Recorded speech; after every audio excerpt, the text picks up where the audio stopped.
So the Siege Ironhide was a good figure. I think nobody can deny that for all it was. It was a uh, had a fine robot mode, but its alt mode was just not there. I mean, it was Cybertronian, so it wasn't really that classic Ironhide we all know and love. And the older generations or universe, the older Chug version, that didn't cut it at all. Uh, I'm not going to go into why that thing sucked. I think you guys know why that thing sucked if you've ever owned it. But then they gave us Earthrise. And Earthrise was an improvement because he had both the classic Vanette mode and he had the Great Robot mode.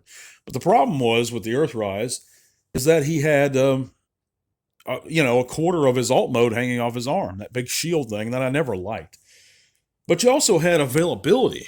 That was a huge problem with the Earthrise Ironhide. And in my opinion, he wasn't easily accessible. You couldn't find him at retail, at least, so I think he was an Amazon exclusive with Prowl. And it was just, and then you had scalpers and prices going through the roof. Ratchet's the same way. It's not going to be like that, though, fortunately, because of the 86 Ironhide that we've recently gotten. I've recently even acquired it this past week. Is it worth it is the question I really want to ask today. Is he worth it?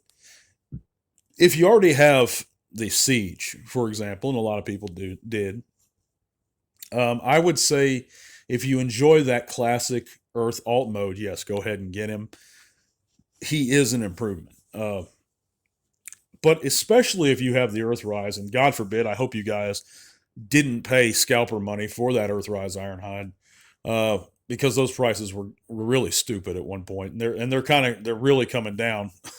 they started to come down the minute they revealed that Ironhide. That's the funny part. And when they revealed the 86 Ratchet, prices are going to go down on him too. So it's funny how it works like that. If we have a little patience, it prevails. But the 86 one is just truly, and I know there's 100 reviews out there, but it's a fantastic figure, in my opinion. Sure, it could use that yellow stripe and a couple paint details, but there's nothing Toy Hacks can't fix. Now, should you have to do that? No. But it's a minor setback, and it's a small con against a lot of pros with that figure.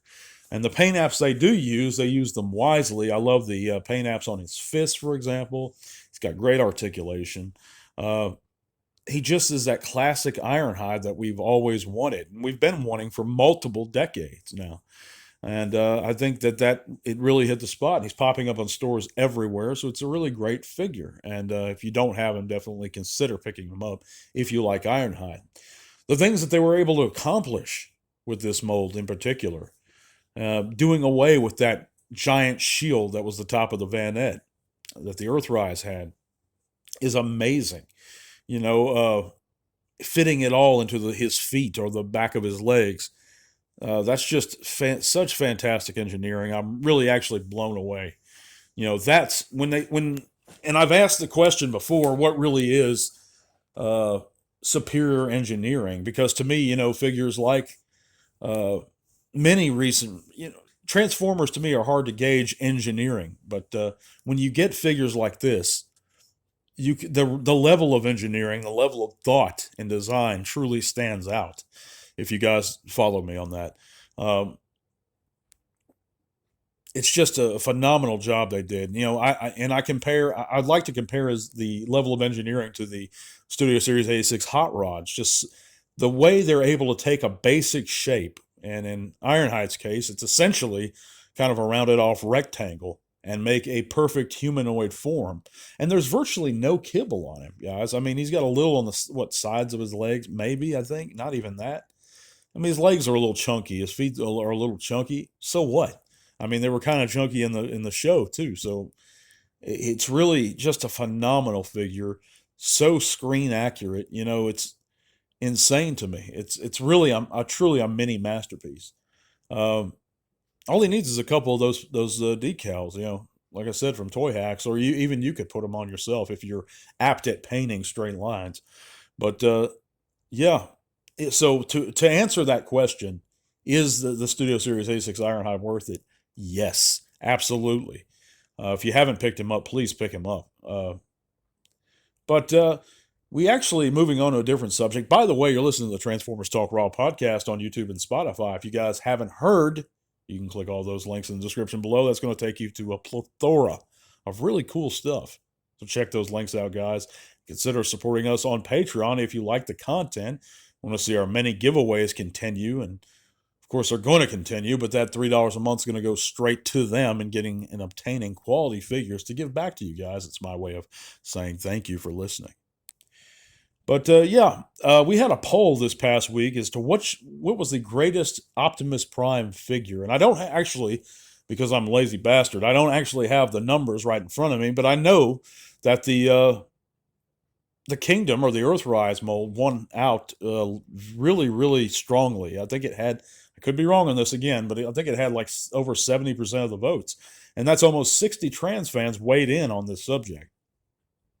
Now, my buddy John, he actually proposed something interesting. His favorite Optimus figure of all time was MP10, and that wasn't even listed there. And I actually respect that choice because MP10 was a fantastic and strong figure. And and I've never held or messed with I think it's MP44, the newer Optimus, but I've heard mixed things about him.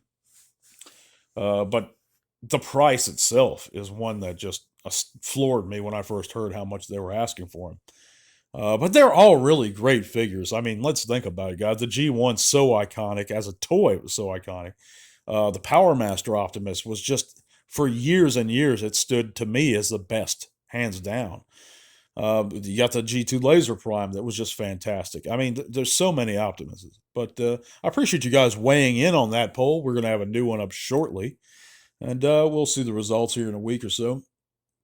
But I thank you guys so much for listening. Again, please consider supporting us on Patreon. We're going to be back this weekend. God bless you guys. I hope you have a great work week. Tell R1. This podcast is made possible thanks to the amazing support by our patrons.